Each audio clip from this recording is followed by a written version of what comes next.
ഒരാളുടെ മനസ്സും മറ്റൊരാളുടെ മനസ്സും തമ്മിലൊരു കണക്ഷൻ എന്ന് പറയുന്നത് ഏതുവഴിയാണ്? വാക്കുകളിലൂടെ ഉള്ള ഒരു കണക്ഷൻ വല്ലാത്തൊരു ഇതാണല്ലേ. ഒരാൾ പറയുന്ന വാക്കുകൾ മറ്റൊരാൾക്ക് ഏത് രീതിയിലാണ് ഫീൽ ചെയ്യുന്നതെന്നറിയാൻ പറ്റില്ല. ചിലപ്പം ഈ വാക്കുകളൊക്കെ തന്നെയാണ് പലരുടെയും ജീവിതത്തിൽ വലിയ വലിയ നഷ്ടങ്ങൾ ഉണ്ടാക്കുന്നതും പല ലാഭങ്ങൾ ഉണ്ടാക്കുന്നതും അല്ല. അല്ലേ പറയും, നാവ് ചെല്ലുന്നത് എന്താണ്? അതെന്ത് കാര്യമല്ല. നാവ് എന്ത് ചൊല്ലുന്നോ, നല്ലതാണേലും ചീത്തയാണെങ്കിലും അതിൻ്റെ ഫലം നമുക്ക് കിട്ടും അല്ലേ. ഇപ്പം നാവ് ദോഷം പറഞ്ഞാൽ അതിൻ്റെ കേട് ആർക്കാണ്? പല്ലിനാണ് എന്നാണ് പറയുന്നത് അല്ലേ. അടിച്ച് വായിലെ പല്ല് കളയും എന്നൊക്കെ ഇങ്ങനെ പണ്ടുള്ളവർ പറയുന്ന കേൾക്കാം. അപ്പം അങ്ങനെ അത്ര വലിയ ഒരു കാര്യമാണ് ഈ നാവിനെ സംബന്ധിച്ച്. അപ്പം ഞാനീ പറഞ്ഞതെന്ന് വെച്ചാൽ, ഞാൻ SBI ലൈഫിൽ വർക്ക് ചെയ്യാൻ തുടങ്ങി കുറച്ച് നാളായി, 2-3 മാസമാകുന്നു. 2 പ്ലാനൊക്കെ ഏതായാലും ചെയ്തു. 2ഉം എൻ്റെ ഫ്രണ്ട്സ് തന്നെയാണ് ചെയ്തത്. നമുക്ക് കുറച്ച് ആളുകളൊക്കെ ഇങ്ങനെ നമ്മളോട് കാര്യങ്ങളൊക്കെ മനസ്സിലാക്കി ഓരോ ടൈം പറഞ്ഞിട്ടുണ്ട്. അങ്ങനെ നിൽക്കുകയാണ്, അതങ്ങനെ പോട്ടെ. അപ്പം നമ്മൾ കഴിഞ്ഞ ദിവസം നമുക്ക് പേഴ്സണലായിട്ട് അറിയാവുന്ന നല്ലൊരു ഫാമിലി ബാക്ക്ഗ്രൗണ്ടൊക്കെ ഉള്ള, മാസം 1 ലക്ഷം രൂപയ്ക്ക് മുകളിൽ സാലറി മേടിക്കുന്ന ഒരാൾ. അപ്പം നമുക്ക് ബന്ധമുള്ളത് കൊണ്ട് തന്നെ ഞാനിങ്ങനെ പറഞ്ഞു. പുള്ളി പറഞ്ഞു, കഴിഞ്ഞ ദിവസം ഈ മ്യൂച്വൽ ഫണ്ട്സൊക്കെ ഉണ്ടല്ലോ, അതായത് മാർക്കറ്റുമായിട്ട് ലിങ്ക്ഡ് വരുന്നു, മാർക്കറ്റിൽ ചെയ്യുന്ന എമൗണ്ട് ചെയ്യുന്നത്. അപ്പോൾ അങ്ങനെ ഒരെണ്ണം എന്നോട് ഒരാൾ വന്ന് ചോദിച്ചു, ഞാൻ ഓടിച്ചു വിട്ടു എന്നൊക്കെ പറഞ്ഞു. അപ്പം ഞാൻ പറഞ്ഞു, അത് മാർക്കറ്റല്ലേ, അതായപ്പം നിങ്ങൾ അത് കറക്റ്റായ രീതിയിൽ അത് മുന്നോട്ട് പോയില്ലെങ്കിൽ നഷ്ടം വരാം, അത് വേറെ. ഇത് അങ്ങനെയുള്ള ഒരു നഷ്ടം ഏതായാലും വരത്തില്ല, ലാഭം മാത്രമേ ഉണ്ടാവുള്ളൂ. ഞങ്ങളുടെ പ്ലാൻസ് അങ്ങനെയാണ്. പിന്നെ SBI ഇല്ലെങ്കിൽ പിന്നെ ഞാനൊന്നും പറയുന്നില്ലെന്ന് പറഞ്ഞു. കാരണം SBI വിശ്വസിച്ചില്ലെങ്കിൽ മറ്റാരെയാണ് വിശ്വസിക്കുക എന്ന് ഞാൻ പറഞ്ഞു. എന്നിട്ട് ഞാൻ പ്ലാൻസൊക്കെ പറഞ്ഞു. അപ്പം പിന്നെ ഒന്നും പറയാത്തതുകൊണ്ട് ചോദിച്ചാൽ എന്ത് പ്ലാൻസ് വല്ലതും വേണമെന്ന് ചോദിച്ചപ്പോൾ വേണ്ടായേ എന്നാണ്. വേണ്ട എന്നല്ല, വേണ്ടായേ എന്നുള്ളൊരു മറുപടി വന്നു. അപ്പോൾ എനിക്ക് സത്യം പറഞ്ഞു കഴിഞ്ഞാലുണ്ടല്ലോ, അത് വല്ലാത്തൊരു മറുപടി. എൻ്റെ ദൈവമേ, നമ്മളെ അങ്ങ് വിട്ടേരാം. നമ്മളെന്തോ അവരെ എന്തോ ദ്രോഹം ചെല്ലുന്നത് പോലോ, അല്ലെങ്കിൽ എന്തോ ഒരു മോശമായൊരു കാര്യം അവരെ അടിച്ചേൽപ്പിക്കാൻ ചെല്ലുന്നത് പോലൊക്കെയുള്ള ഒരു ടോക്കാണ് എനിക്ക് തോന്നിയത്. അപ്പം ഞാനതിനെ അങ്ങനെ വിടാൻ പറ്റില്ല. ഇപ്പം എന്നോട് പറയാണ്, ഇപ്പം നമ്മളിപ്പോൾ എല്ലാവർക്കും എപ്പോൾ നമ്മൾ പറഞ്ഞോണ്ടേ ഒരു പ്ലാൻ തുടങ്ങണമെന്നില്ല. അവർക്ക് അവരുടേതായിട്ടുള്ള ചിന്തകളുണ്ട്, അവരതിനെക്കുറിച്ച് അന്വേഷിക്കണം, അങ്ങനെയൊക്കെ ചെയ്യണം. ഞാൻ എല്ലാവരോടും എൻ്റെ അടുത്ത് പ്ലാൻ്റെ ഞാൻ പറയാനുള്ളതൊക്കെ ഞാൻ പറഞ്ഞു. ഇനി നിങ്ങൾ ഇത് കഴിയുമ്പോൾ മാനേജറോട് സംസാരിക്കാം, മാനേജറോട് നിങ്ങൾ സംശയങ്ങളെല്ലാം ചോദിക്കണം. അതും അപ്പുറത്തേക്ക് നെറ്റിൽ നോക്കിയാൽ എല്ലാ ഡീറ്റെയിൽസും ഉണ്ട്, അതും ചെക്ക് ചെയ്തതിന് ശേഷം മാത്രം നിങ്ങൾ ചെയ്താൽ മതി. പിന്നെ ചിലർക്ക് ഇത്രയൊക്കെ കിട്ടുമോ? അപ്പോൾ നമുക്ക് നമ്മളിത് സ്റ്റാർട്ട് ചെയ്ത സമയം തൊട്ട് നമ്മൾ ഓരോരുത്തർക്കും കൊടുത്തിട്ടുള്ള ബെനിഫിറ്റ്സുകളുടെ ഡീറ്റെയിൽസ് എല്ലാം തന്നെ നെറ്റിലുണ്ട്. അപ്പോൾ അവിടെ നോക്കിയാൽ നമുക്കതറിയാൻ പറ്റും. അങ്ങനെ ഞങ്ങളുടെ മാനേജറും MBA-കാരിയാണ്. അപ്പോൾ അത്ര നല്ല രീതിയിൽ പോകുന്ന കാര്യങ്ങൾ. അപ്പം നമുക്കൊരു നല്ല കാര്യത്തെക്കുറിച്ച് അറിയുമ്പോഴും അത് മറ്റുള്ളവർക്കും നമുക്ക് വേണ്ടപ്പെട്ടവരോട് പറയുമ്പോൾ അവരും അങ്ങനെ ചെയ്യുന്നുണ്ടെങ്കിൽ നല്ല കാര്യമാണ്. ഇപ്പോൾ കഴിഞ്ഞ ദിവസം തന്നെ എൻ്റെ കൂടെ വർക്ക് ചെയ്യുന്ന ടീച്ചർ ഇൻഷുറൻസിൻ്റെ കമ്പനിയിൽ അത് വർക്ക് ചെയ്യുന്നുണ്ട്. അപ്പം പറഞ്ഞ് അത് എറണാകുളത്താണ്. അപ്പം ടീച്ചർ പറഞ്ഞ്, നമ്മുടെ നാട്ടിലെ ആളുകൾക്ക് ഇതൊന്നും പറഞ്ഞാൽ മനസ്സിലാവുന്നില്ല. കാരണം നമ്മുടെ നാടിൻ്റെ ഒരു രീതിയാണ്, നമ്മൾ നാട്ടിൻപുറമാണ്. പക്ഷേ എറണാകുളത്തെ സംബന്ധിച്ചെന്ന് പറഞ്ഞു കഴിഞ്ഞാൽ അവർക്ക് ഈ കാര്യങ്ങളെല്ലാം അറിയാം. അപ്പം ഞങ്ങളുടെ ടീച്ചറിൻ്റെ മാഡം, ഒരു സ്ത്രീയാണ് ആ സ്ഥാപനം നടത്തുന്നത്. മാഡത്തിന് നല്ലൊരു എമൗണ്ട് ഇതിൻ്റെ കമ്മീഷനായിട്ട് എല്ലാ മാസവും കിട്ടുന്നുണ്ട്. അത് മാത്രമല്ല, മാഡം ഗൈഡ് ചെയ്തിട്ട്, കാരണം അവർക്ക് ഇതിൻ്റെ കാര്യങ്ങളെല്ലാം അറിയാം, അപ്പം ഗൈഡ് ചെയ്തിട്ട് ലക്ഷങ്ങൾ ഉണ്ടാക്കിയ ആളുകൾ വരെയുണ്ട്. ചിലരിങ്ങോട്ട് നമ്മൾക്ക് വിളിച്ചിട്ട് തിരക്കുന്നവരുണ്ട്, ഇതിൽ ഇൻവെസ്റ്റിൻ്റെ എല്ലാം തിരക്കുന്നു. അപ്പം നമ്മൾ പറയാറുണ്ട് എന്നൊക്കെ പറഞ്ഞു. പക്ഷെ എന്ത് ചെയ്യാനാണ് ടീച്ചറെ, പലർക്കും അത് പറഞ്ഞാൽ മനസ്സിലാവില്ല എന്ന് പറഞ്ഞു. അപ്പം ഞാൻ പറഞ്ഞു, ശരിയാണ്. ഇപ്പം ഞാനിത് എൻ്റെ എക്സാം എഴുതി അതിലെന്തൊക്കെയാണ് ചോദിച്ചിട്ടുള്ളത്, അതിൽ ഒറ്റൊരെണ്ണം എനിക്ക് എപ്പോഴും പെട്ടെന്ന് തന്നെ എന്നെ സ്ട്രൈക്ക് ചെയ്തൊരു ക്വസ്റ്റ്യൻ എന്ന് പറഞ്ഞു കഴിഞ്ഞാൽ, എപ്പോഴാണ് നമ്മളൊരു പ്ലാൻ എടുക്കേണ്ടത്, ഒരു പോളിസി എടുക്കേണ്ടത് എന്ന് പറയും. നമുക്കൊരു ജോലി കിട്ടിയാൽ അപ്പോൾ തന്നെ നമ്മളൊരു പ്ലാനും എടുക്കണമെന്നാണ്. RBIയുടെ ഇപ്പം TV-യിലൊക്കെ എപ്പോഴും RBIയുടെ ഓരോരോ പരസ്യങ്ങളുണ്ട്. ആ പരസ്യങ്ങളിൽ നിന്ന് തന്നെ RBI പറയുന്നുണ്ട് എങ്ങനെയാണ് നമ്മൾ നമ്മുടെ വരുമാനത്തെ ഏതൊക്കെ രീതിയിലാണ് യൂസ് ചെയ്യേണ്ടത്, കുറച്ച് സേവ് ചെയ്യണം എന്ന് മസ്റ്റായിട്ടും പറയുന്നുണ്ട്. അപ്പോൾ അങ്ങനെയൊക്കെ പറയുന്നത് വെറുതെ ഒന്നുമല്ല. നമ്മൾ കിട്ടുന്നത് മുഴുവനായിട്ട് ചിലവാക്കുക എന്നുള്ളതല്ല. കുറച്ചൊരു എമൗണ്ട് ഭാവിക്കായി മാറ്റി വയ്ക്കണം. അത് കാര്യമാണ് നമ്മളുടെ ഈ പ്ലാനിലൂടെ ഉദ്ദേശിക്കുന്നത്. അപ്പം ഞാനിങ്ങനെ പുള്ളിക്കാരനോട് പറഞ്ഞു കഴിഞ്ഞപ്പം എനിക്കതൊരു നെഗറ്റീവാണ് എനിക്ക് പെട്ടെന്ന് തോന്നിയത്. കാരണം അപ്പം ഞാൻ പിന്നീട് പുള്ളിക്ക് മെസ്സേജ് അയച്ചത്, നിങ്ങളെപ്പോലെ ഉള്ള ആളുകൾ, ഇപ്പോൾ എല്ലാവർക്കും ഗവൺമെൻറ് ജോലി കിട്ടണമെന്നില്ല, നല്ല സാലറി ഉള്ള ജോലി കിട്ടണമെന്നില്ല, അല്ലെങ്കിൽ ജോലിക്ക് ശേഷം പെൻഷൻ കിട്ടണമെന്നില്ല. അപ്പോൾ അങ്ങനെയൊക്കെ ഉള്ള ആളുകളുണ്ട്. അപ്പം ഈ ഡോക്ടറെന്ന് പറഞ്ഞു കഴിഞ്ഞാൽ ഡോക്ടർ പഠിച്ചിട്ട് വന്നിരുന്നിട്ട് കാര്യമില്ല, രോഗികൾ കാണാനും ചെല്ലണം അല്ലേ. അപ്പം എല്ലാ കാര്യത്തിലും അത് തന്നെയാണ്. ഒരു ബാങ്ക് തുടങ്ങിയിട്ട് കാര്യമില്ല, ബാങ്കിൽ നിക്ഷേപത്തിനോ അല്ലെങ്കിൽ ലോൺ എടുക്കാനോ ആൾ ചെല്ലണം അല്ലേ. കുട്ടികളുണ്ടെങ്കിൽ അധ്യാപകൻ അവിടെ ചാൻസ് ഉള്ളു. അപ്പം രണ്ടും കണക്ട് ചെയ്ത് പോകുന്ന കാര്യങ്ങളാണ്. അപ്പം അദ്ദേഹത്തിന് വരുമാനമുണ്ട്. അത് മനസ്സിലാക്കുമ്പോഴാണ് നമ്മളറിയാവുന്ന കാര്യം പറയുന്നു. പറ്റുമെങ്കിൽ അതെ പിന്നെ ഇപ്പോൾ ഇല്ല, പിന്നെ എപ്പോഴെങ്കിലും വേണമെങ്കിൽ പറയാം, അങ്ങനെയൊക്കെ പറയുമ്പോൾ നമ്മൾ ഓക്കെ, അത് നമ്മളൊക്കെ അറിയാം. വെറുതെ പറയുന്നതെന്ന് വെച്ചാൽ അവരെടുക്കാൻ വേണ്ടിയിട്ടല്ല എന്ന് നമുക്ക് അറിയാമെങ്കിലും നമുക്കൊരു ഒരു നെഗറ്റീവായ ഒരു ഇമേജ് നമ്മുടെ ഉള്ളിൽ തോന്നിക്കത്തില്ല. ചെറിയൊരു പോസിറ്റീവ് അവിടെ തരത്തുള്ളൂ. പക്ഷേ അയ്യോ എനിക്ക് വേണ്ട എന്നൊക്കെ പറയുമ്പോഴത്തേക്കും എന്തോ ഒരു മോശമായ കാര്യം നമ്മൾ പറഞ്ഞതുപോലെയും അല്ലെങ്കിൽ എന്തോ ഇതിനെക്കുറിച്ച് മുൻധാരണ ഉള്ളതുപോലെയൊക്കെയാണ് എനിക്ക് തോന്നിയത്. പക്ഷേ പ്രത്യേകിച്ചും അതുപോലൊരു പൊസിഷനിൽ ഇരിക്കുന്ന ഒരാൾ ഒരിക്കലും അങ്ങനെ സംസാരിക്കാൻ പാടില്ലെന്ന് എനിക്ക് തോന്നുന്നത്. കാരണം വെച്ച് കഴിഞ്ഞാൽ നമ്മുടെ കയ്യിൽ എമൗണ്ട് ഉണ്ടെങ്കിൽ അത് നമ്മൾ വേണ്ട വിധത്തിൽ കൈകാര്യം ചെയ്യണം. അത് ഒന്നാമത്തെ കാര്യം. ഇപ്പം എന്നെപ്പോലെ ഒരു അഡ്വൈസർ ചെന്നിട്ട് ഒരു കാര്യം ഒരു പ്ലാനിനെ കുറിച്ച് സംസാരിക്കുമ്പോൾ എല്ലാ ആളുകളും നോ എന്ന് പറഞ്ഞു കഴിഞ്ഞാൽ അവിടെ ഒരു അഡ്വൈസറിന് ഒരു സ്ഥാനമില്ലാതാവും അല്ലേ. അതുവഴി ആ ജോലി ചെയ്യുന്ന ഒരാൾക്ക് സാലറിയും ഇല്ല, അല്ലെങ്കിൽ കമ്മീഷൻ അല്ല, എന്തായാലും ഇല്ല, ഒരു കുടുംബത്തെ അത് ബാധിക്കുകയും ചെയ്യും അല്ലേ. അപ്പം നമുക്കൊരു വരുമാനം അല്ലെങ്കിൽ ഒരു ജോലി ഈശ്വരൻ തന്നെങ്കിൽ അതിൽ നമ്മൾ ആർക്കും കൈയഴിച്ച് സഹായിക്കാൻ അല്ലെങ്കിൽ വെറുതെ കൊടുക്കാനൊന്നും പറയുന്നില്ല. ഇങ്ങനെ ഒരാൾ വന്ന് സംസാരിക്കുമ്പോൾ നമുക്ക് ചെയ്യാൻ പറ്റുന്നതാണെങ്കിൽ ഒന്ന് ചെയ്തേക്കാം എന്ന് നമ്മൾ കരുതുന്നുണ്ടെങ്കിൽ അത് വലിയൊരു കാര്യമാണ്. കാരണം ഓരോ അഡ്വൈസർമാർ അല്ലെങ്കിൽ ഞങ്ങളുടെ ഇതേ ജോലി ചെയ്യുന്ന മറ്റ് മേഖല ജോലി ചെയ്യുന്നവരുണ്ട്. ഓരോരുത്തരും ഒരാളെ സമീപിക്കുമ്പോൾ അവരുടെ കിട്ടിയിരുന്നെങ്കിൽ അത് ചെയ്തിരുന്നെങ്കിൽ നമുക്കൊരു ബെനിഫിറ്റ് ആയേനെ, അതുവഴി നമുക്ക് ഇന്നൊരു കാര്യം നേടാമായിരുന്നു. അങ്ങനെ ഒരുപാട് പ്രതീക്ഷയായിട്ടാണ് ഓരോ ദിവസവും ഓരോ അഡ്വൈസേഴ്സും ഓരോ ആളുകളെയും സമീപിക്കുന്നത്. അപ്പം നമ്മൾ ആരുടെയും അടുത്ത് നിങ്ങളുടെ കാശ് ഇങ്ങോട്ട് തന്നാൽ ഞാൻ ഉള്ളപ്പം തരാം എന്നല്ല പറയാം.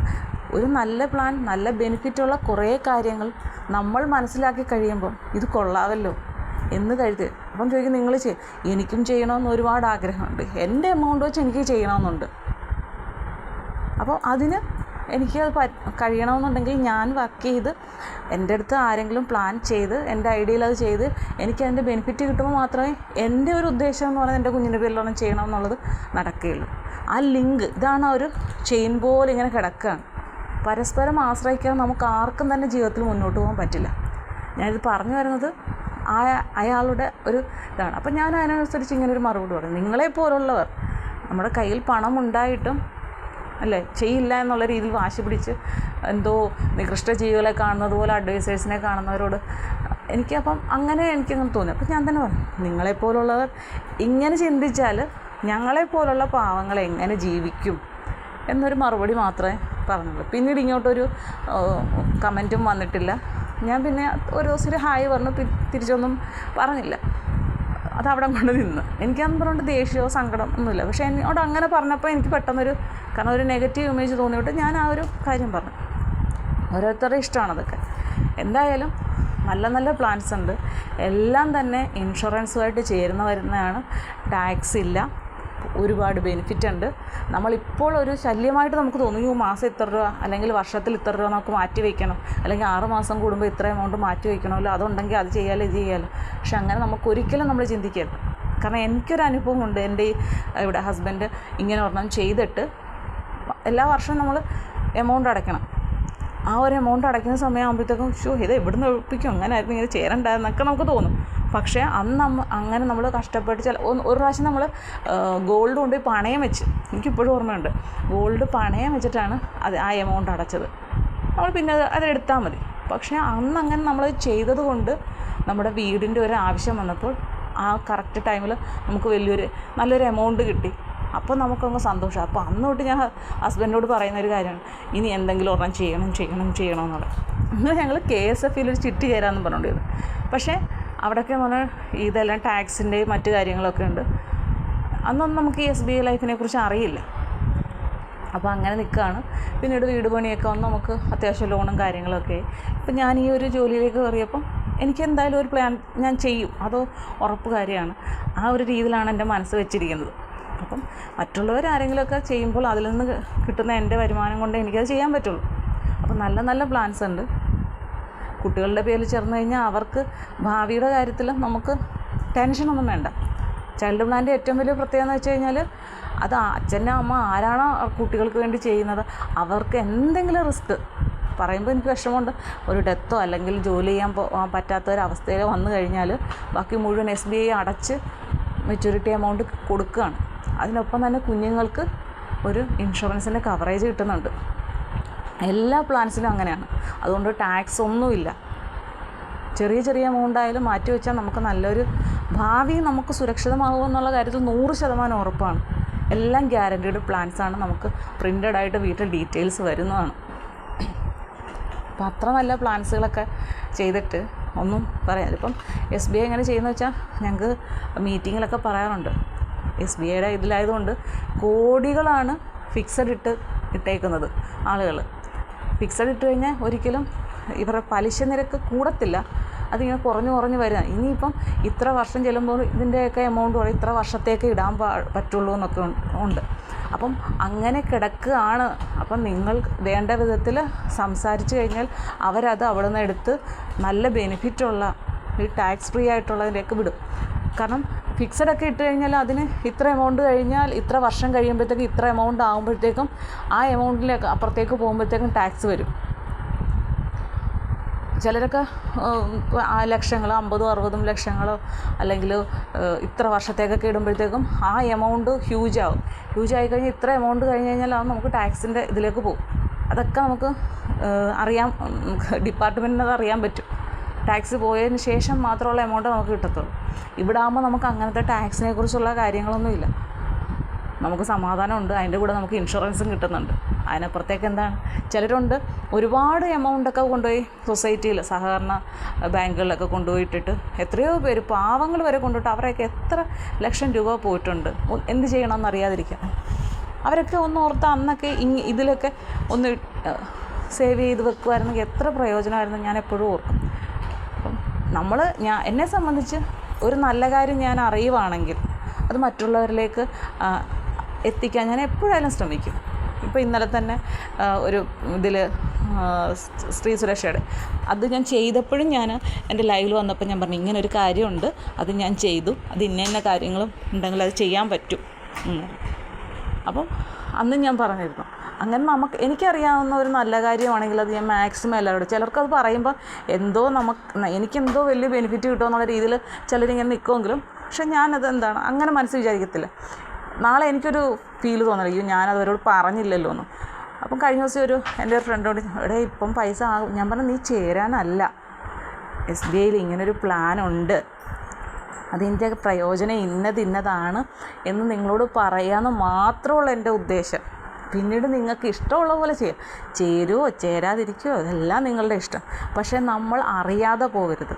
കാരണം ഇത് വർഷങ്ങൾക്ക് മുമ്പ് തുടങ്ങിയപ്പം മുതൽ ഒരു വിഭാഗം ആളുകൾ ഇത് അറിഞ്ഞിട്ടുണ്ട്, അത് അവർ വേണ്ട വിധത്തിൽ കൈകാര്യം ചെയ്തിട്ടുണ്ട്.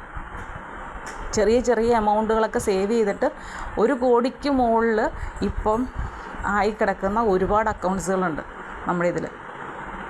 ഒരുപാട് പേരുണ്ട്. അതൊക്കെ അവിടെ അങ്ങനെ ഇട്ടിട്ട് ഒരു പ്ലാൻ എടുത്ത് അതിൻ്റെ എമൗണ്ട് കിട്ടിയിട്ട് അടുത്ത പ്ലാൻ ചെയ്തിട്ട് അല്ലെങ്കിൽ റിലേറ്റീവിന് അതിനെക്കുറിച്ച് ഷെയർ ചെയ്തൊക്കെ കണക്ഷനായിട്ട് കിടപ്പുള്ള ആളുകളൊക്കെ ഉണ്ട്. അതൊക്കെ നമ്മൾ ക്ലാസ്സിൽ ചെല്ലുമ്പോൾ നമുക്ക് ഡീറ്റെയിൽസായിട്ട് അവർ പറഞ്ഞു തരുന്നുണ്ട്. അപ്പം ജസ്റ്റ് അവരുടെ എമൗണ്ട് ഇങ്ങനെ ഇത് എമൗണ്ട് നമ്മളെ കാണിക്കും, പേരും ഡീറ്റെയിൽസും കാണിക്കത്തില്ല കേട്ടോ.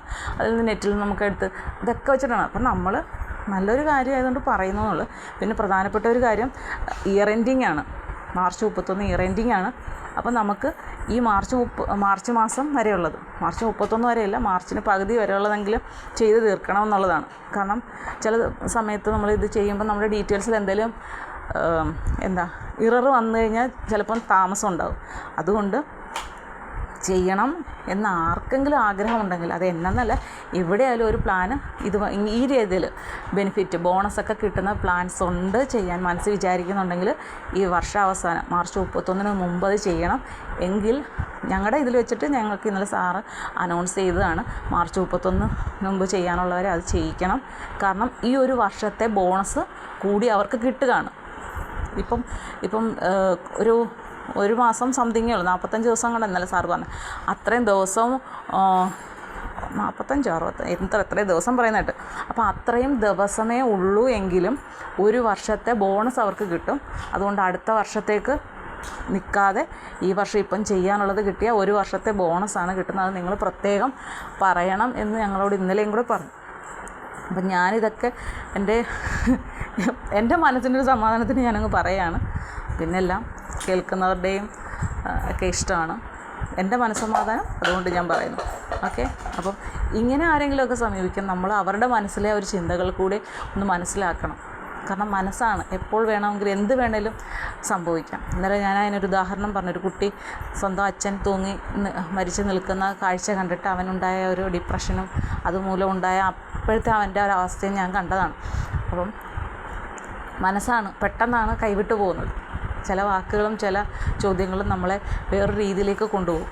അപ്പം അങ്ങനെയുള്ള ഒരു രീതി ആരിൽ നിന്നും ആർക്കും ഉണ്ടാവാതിരിക്കട്ടെ എന്ന് ഞാൻ വിചാരിക്കാം. ഓക്കെ.